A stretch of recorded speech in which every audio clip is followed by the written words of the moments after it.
अस्सलाम वालेकुम दोस्तों, ये जनाब उस्ताद जावेद साहब शर्फिया वाले उनकी छत पे हम शो करने आए हैं।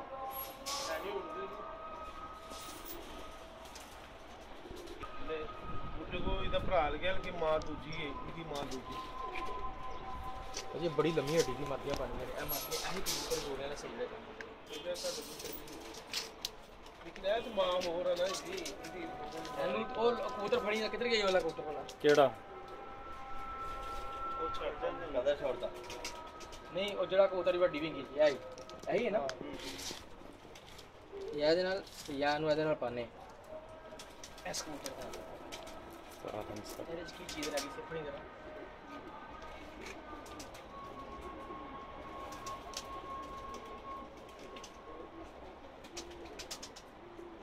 कबूतर जी अखों तक पूरा है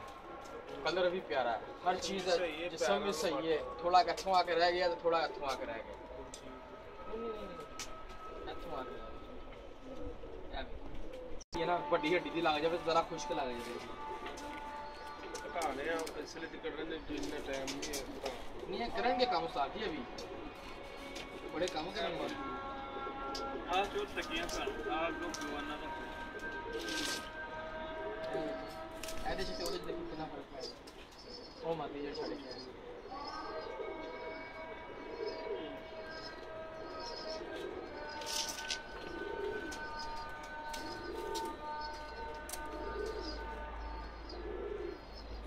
है जरा परफेक्ट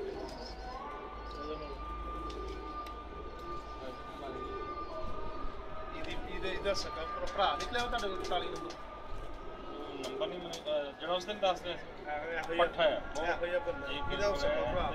पट्ठा है